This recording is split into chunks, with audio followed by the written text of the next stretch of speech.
Depuis quelques semaines, le lycée privé musulman Al-Kindi, situé à Dessines, près de Lyon, est au cœur de l'actualité. Un rapport de l'inspection académique pointe des atteintes aux valeurs de la République, des accusations graves qui pourraient même entraîner la perte de son contrat avec l'État. Mais ce n'est pas la première fois qu'une école musulmane privée fait l'objet de ce qu'on pourrait appeler une politique du soupçon.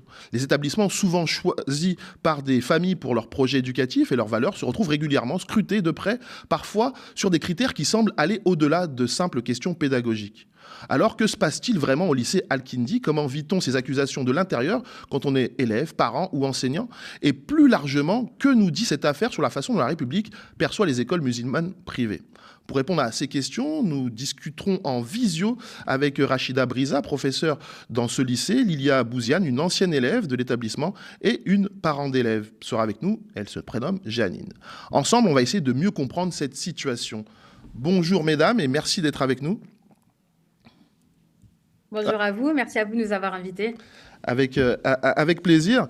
Donc, je le disais, le lycée se situe donc à Dessines, près de Lyon, et donc il est au centre d'une controverse par rapport à un rapport de l'inspection académique. Ce rapport, relayé par la préfecture du Rhône, pointe des atteintes manifestes aux valeurs de la République au sein de cet établissement.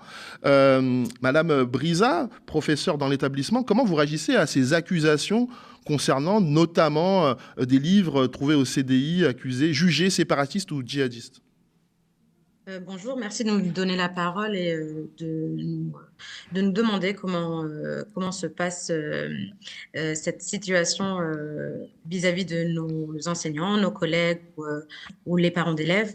Donc, en ce qui concerne les livres qu'il y a au CDI, en fait, nous, on ne se reconnaît pas du tout dans tout ce qui va être dépeint, sachant que notre travail au sein du groupe scolaire Al-Kindi, entre la CP et la terminale, c'est vraiment principalement de l'enseignement.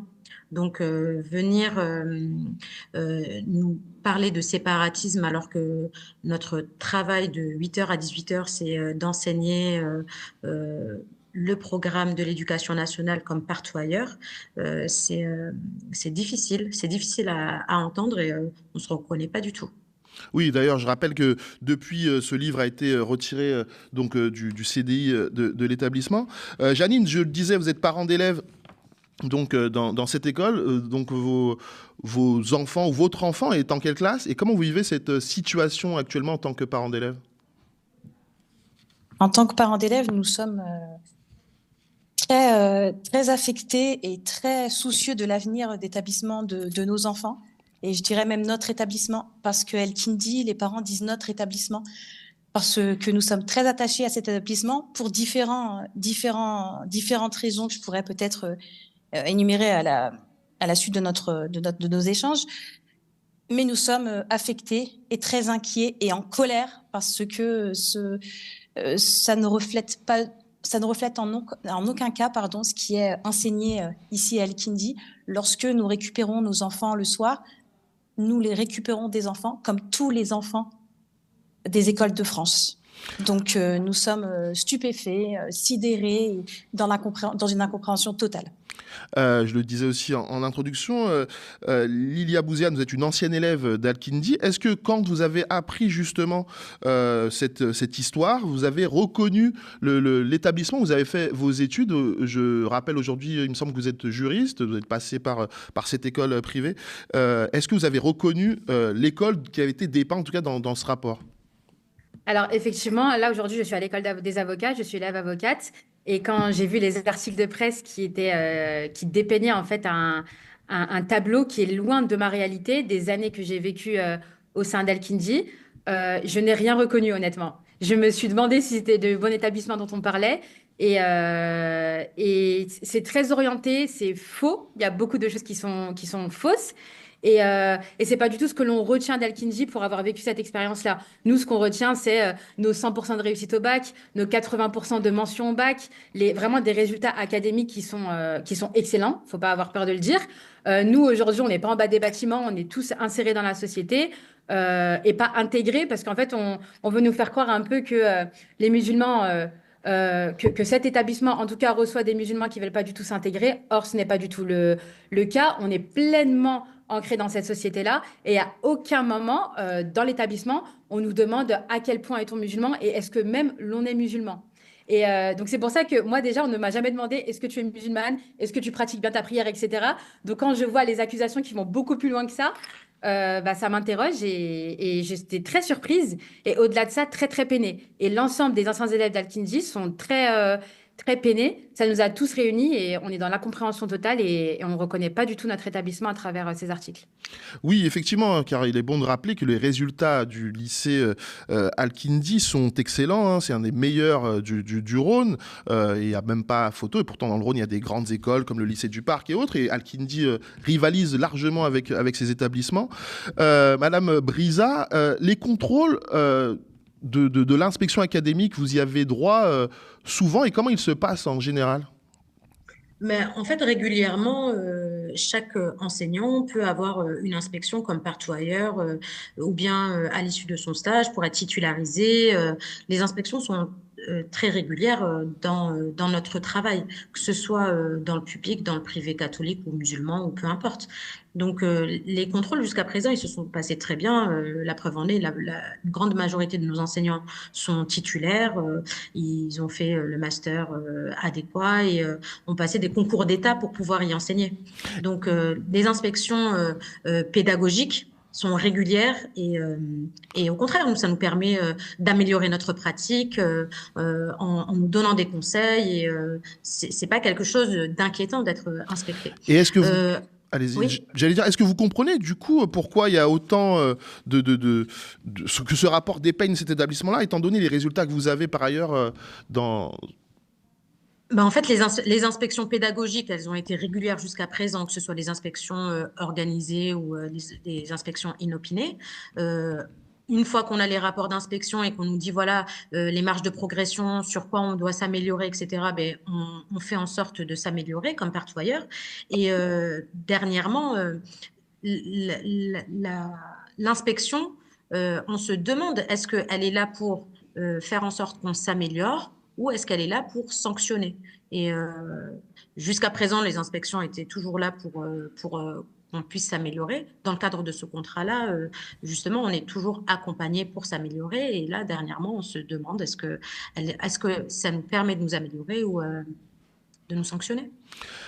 Janine, vous avez décidé de mettre D'ailleurs, je ne sais pas si c'est un enfant ou plusieurs enfants dans cet établissement, déjà. Est-ce que vos enfants sont en quelle classe dans cette école? Oui, j'ai plusieurs enfants et mon aîné est un garçon. J'ai un D'accord, garçon et une fille. d'accord. Et il est au lycée ou Oui, il est au lycée et ma fille au collège. D'accord. Et qu'est-ce qui vous a poussé à inscrire votre enfant dans cet établissement? Et est-ce que vous comprenez ce qui se passe actuellement, une espèce de soupçon autour de ces établissements privés musulmans? Alors, les raisons pour lesquelles j'ai souhaité inscrire mes enfants dans cet établissement, tout d'abord pour sa réputation. Comme vous l'avez dit, l'excellence académique est la première chose pour laquelle nous souhaitons mettre nos enfants à Al-Kindi. Nous connaissons par cette réputation la qualité de l'enseignement qui est donné, par les taux de réussite et le parcours des anciens élèves, comme en témoigne Lilia. Pour sa taille humaine, l'investissement du corps professoral qui se traduit notamment par la mise en place d'énormément de projets dans leur discipline, des projets également interdisciplinaires. Je peux peut-être vous donner quelques exemples. Des projets, la semaine de la science, on fait venir des intervenants extérieurs où il y a plein d'ateliers, d'activités qui sont mises en place et proposées aux élèves. Le projet autour de l'esclavage, du harcèlement, la semaine de la presse dont nous, parents, nous sommes très friands car nous sommes confrontés aux dangers des réseaux sociaux notamment. Et lors de cette semaine de la presse, il y avait des ateliers où était expliqué à nos enfants comment vérifier la fiabilité d'une source d'info, la véracité d'une information, comment ne pas tomber dans les pièges des théories complotistes. Donc au-delà, vous voyez, de l'apport éducatif qui vient nous aider, nous, en tant que parents, il y a aussi, ça sensibilise nos enfants à la citoyenneté, au respect de l'autre, à la tolérance. Donc voilà les raisons, quelques raisons pour lesquelles on a décidé de mettre nos enfants ici. Et je vous dirais aussi l'importance donnée à l'orientation par la visite des forums, l'intervention de professionnels. Oui. Et Al-Kindi, ce n'est pas seulement un lieu de transmission de savoir. Vraiment, Al-Kindi, on aide nos enfants à grandir, à s'épanouir. Car pour moi, en tant que maman, Scolaires, évidemment, c'est très important, mais en tant que maman, l'épanouissement de mon enfant est prime sur ses notes. Donc, elles qui nous, on les aide vraiment à s'épanouir tout en leur inculquant de la rigueur. Et aussi, il existe une liberté de s'exprimer, d'exprimer ses opinions, ses idées, ses sentiments. El Kindi, les élèves demandent souvent conseil à l'adulte et parfois même ils trouvent du réconfort. En fait, quand Et, il y a- vous... Pardon, et je allez-y. voudrais ajouter quelque chose de très important. Moi, j'ai un enfant porteur de handicap. Et à El Kindi, l'inclusion a sa place. L'éducation nationale donne une place importante à l'inclusion. Et El Kindi, elle a réellement sa place. Les efforts sont vraiment là pour accueillir les enfants avec leurs difficultés. On trouve des solutions avec la direction, les professeurs, la vie scolaire, vraiment. Moi, le matin, je peux déposer mon enfant en étant sereine. Je peux la déposer sereinement et je peux vous dire que pour une maman, ça n'a pas de prix, ça. Et je suis très reconnaissante envers l'établissement par rapport à ça. Alors, il y a d'autres enfants porteurs de handicap et El Kindi, vraiment, je peux vous le dire, l'inclusion à sa place. Je fais régulièrement des formations avec d'autres parents dont les enfants sont porteurs du même handicap que le mien. Et en fait, ce que j'entends d'ailleurs, c'est je me dis que je suis très très bien lotie et heureuse que mes enfants soient scolarisés, El Kindi. Alors, Vraiment, et en fait, quand on vous entend, effectivement, c'est le fonctionnement d'une école classique ou tout à d'une fait. école de rêve idéale. Lilia, j'aimerais comprendre, en fait, avec votre expérience d'ancienne élève, est-ce que finalement, les suspicions qu'il y a autour de ce lycée, c'est pas un problème plus large? Car je le rappelle, hein, c'est le dernier lycée musulman privé sous contrat. Il y avait le lycée Averroès dans le Nord, mais qui lui a perdu effectivement son contrat avec l'État. Est-ce que ça dépasse en fait finalement Al-Kindi, ce qui se passe là?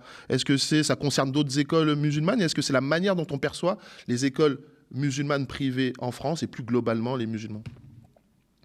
Alors, c'est vrai qu'on peut s'interroger, on peut vraiment s'interroger parce que cet établissement, on le rappelle, ça fait près de 20 ans qu'il existe en région lyonnaise. S'il y avait eu un grief à lui faire depuis ces 20 années, on l'aurait su plus tôt. Il y a eu plusieurs inspections. Ça s'est toujours bien passé. Lors d'une conférence de presse, les avocats de l'établissement expliquaient qu'au contraire, il y a quelque temps, l'État félicitait l'établissement pour la qualité des enseignements. Et aujourd'hui, on ne comprend pas trop pourquoi il y a ce retournement de situation. En moins de quelques mois, on a eu 8 inspections. Donc, il a fallu 8 inspections pour peut-être trouver quelque chose qui, au final, n'est pas fondé. Donc, ça interroge beaucoup.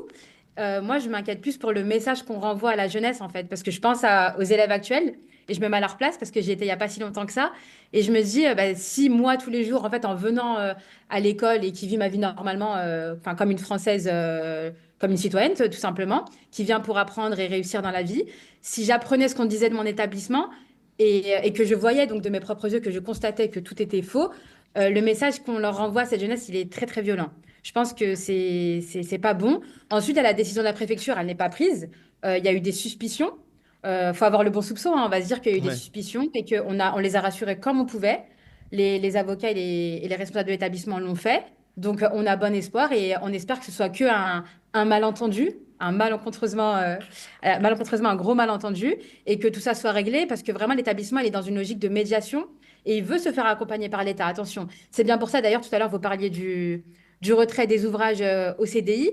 C'est pas du tout un aveu de culpabilité, au contraire c'est justement pour prouver à l'État qu'on est prêt à discuter et s'il y a quelque chose qui pose problème ou qui peut un petit peu choquer ou qui peut un peu surprendre ou qui nécessite en tout cas une explication, on le retire le temps de la décision et ensuite on respectera les décisions en tout cas qui seront prises par la préfète. Euh, Justement, en parlant des choses qui poseraient problème, il y a Laurent Wauquiez, président de la région Auvergne-Rhône-Alpes, qui a déclaré que dans cet établissement, on n'enseignait pas le génocide juif. En tant qu'ancien élève, est-ce que justement, on vous a pas du tout parlé de ce génocide-là? Et que ça serait très problématique dans mon enseignement si je n'avais pas étudié cette grande partie de l'histoire. Ça ne ferait même pas de moi une Française pleinement cultivée. Écoutez, il y a des vidéos de Laurent Wauquiez et il y a le parcours des anciens élèves qui témoignent on a été instruit dans la totalité des programmes éducatifs. Aujourd'hui, on a des profs, des journalistes, des avocats et des juristes, ce qui prouve bien que tout nous a été enseigné. Et moi, je peux vous le dire, je me souviens totalement que ce chapitre, il nous a été enseigné. Et heureusement, parce que ça fait partie de l'histoire française. Mais ça, encore une fois, Laurent Wauquiez, enfin, il nous fait une vidéo, on ne sait pas trop d'où il sort, on ne sait pas trop pourquoi il s'exprime.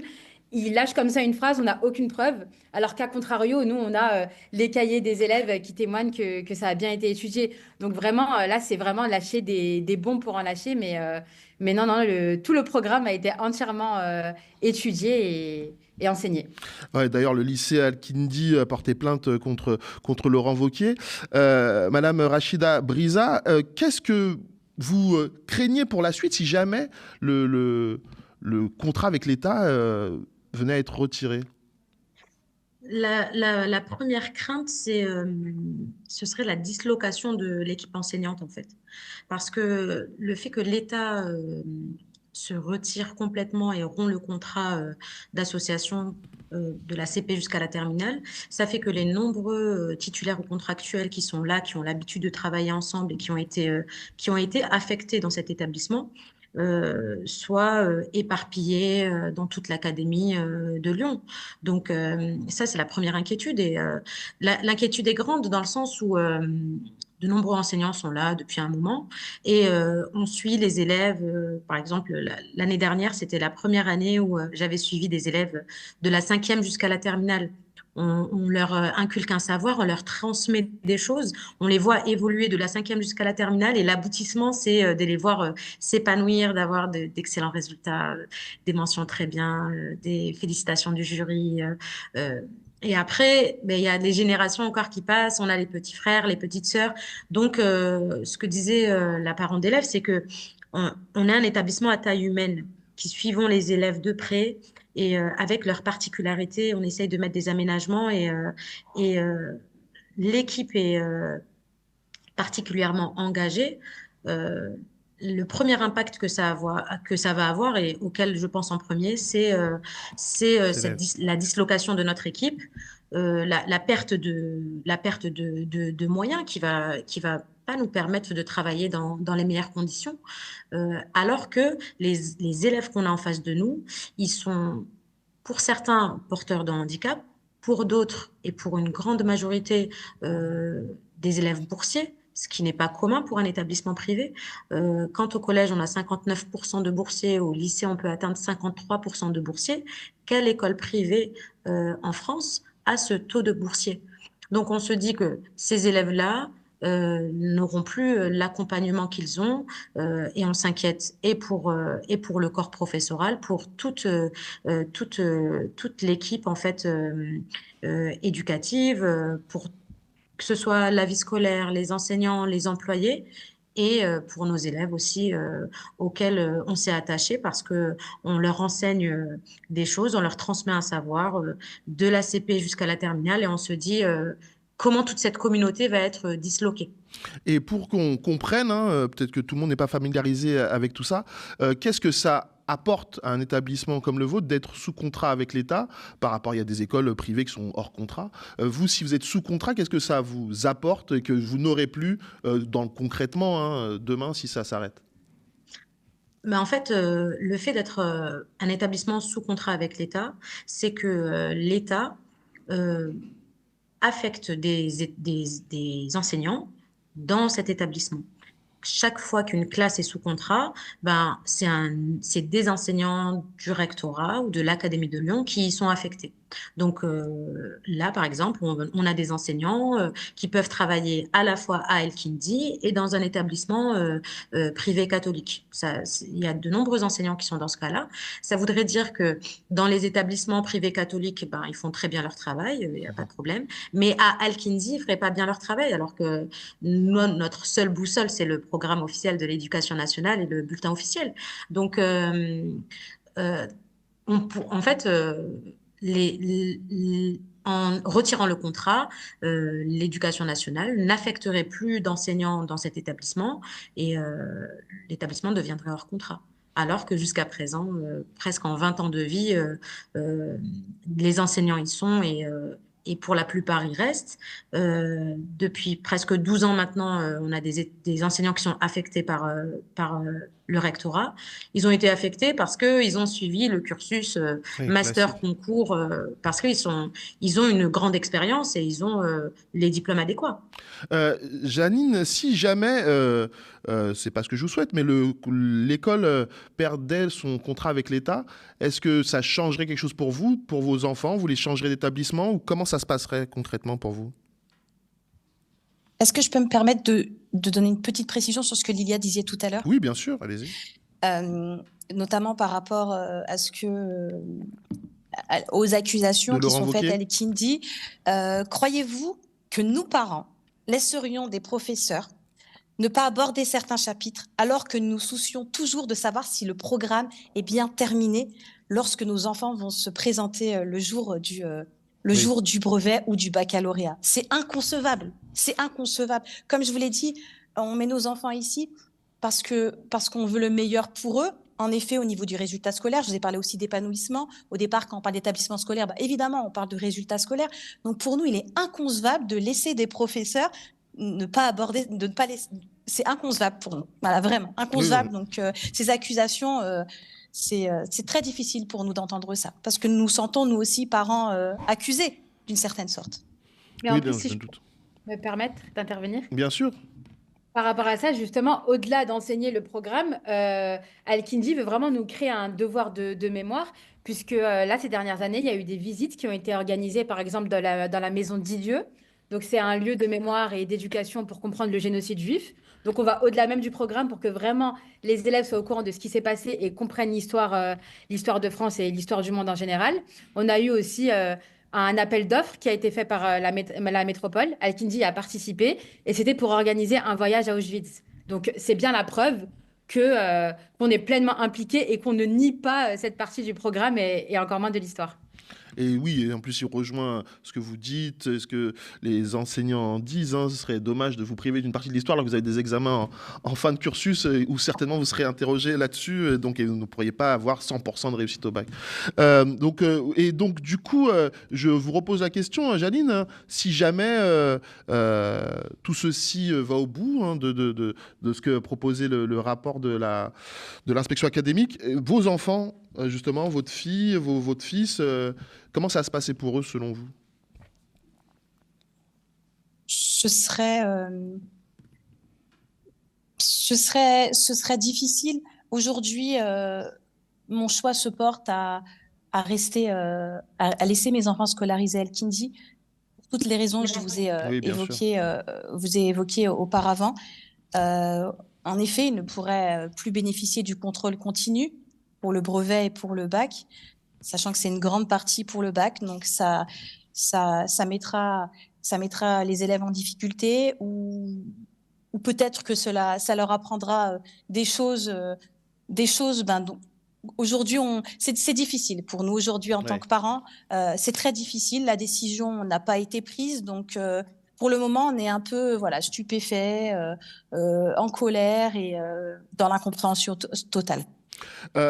On arrive à la fin de cette partie. Dernière question pour vous, Rachida Brisa. Qu'avez-vous envie de dire pour terminer aux gens qui pourraient nous regarder, mais aux gens aussi de la préfecture ou de l'éducation nationale concernant le cas de l'école Al-Kindi pour faire valoir, entre guillemets, vos droits et garder ce contrat avec l'État? Je pense qu'Al-Kindi est une chance. En fait, Al-Kindi est une chance pour les élèves, pour les parents et au sens large pour la France. On a la chance d'avoir Al-Kindi qui forme des élèves qui sont bien dans leurs bottes, bien dans leur corps, bien dans leur esprit. La preuve en est, je reviens encore aux résultats Ah, et mais c'est à important, vous avez raison. l'insertion de tous nos anciens élèves qu'on suit de près et qu'on voit réussir. Loin de vouloir dépeindre un tableau parfait, tout est perfectible. Et on l'entend et on le sait. On peut encore se perfectionner et avancer. Voilà, je pense que voilà, il faut pas avoir le mauvais soupçon et sortir un petit peu de tous les fantasmes qu'on peut avoir et, euh, et croire vraiment que c'est possible. Tout est possible. On peut être un établissement privé, musulman, sous contrat, faire du bon boulot. C'est ce qu'on a fait jusqu'à présent. Ça fait plus de 10 ans qu'on le fait et on est capable de continuer à le faire et voilà, on peut continuer à se faire confiance. Très bien. Et Lilia, dernier mot, hein, vraiment pour conclure en une phrase sur la même question, un message à ceux qui pourraient nous regarder ou aux gens de la préfecture ou de l'académie sur la situation de l'école Al-Kindi. Moi, je tiens à dire que de ce que j'en comprends, l'établissement, il tient vraiment à ce contrat. Au-delà de tout, c'est parce que justement, comme Madame Brisa l'a rappelé, tout est perfectible et l'établissement, il est dans une logique tout le temps d'amélioration et de perfection. Et en termes de valeur, c'est ce qu'on nous a inculqué. On nous a tout le temps dit, quand vous rendez un travail, rendez-le de la manière la plus parfaite possible. Quand vous vous adressez aux gens, parlez-leur de la meilleure manière possible. On a toujours été dans la volonté d'être au top de ce que l'on peut être. Et voilà. Et c'était vraiment de belles années. Comme on l'a dit et rappelé, les parcours des élèves témoignent de la qualité de l'enseignement de cet établissement. Bah, merci beaucoup à toutes les trois, vraiment merci. J'espère, on va suivre cette affaire de près et certainement à la rentrée en janvier, on fera également un point pour savoir où tout ça en est.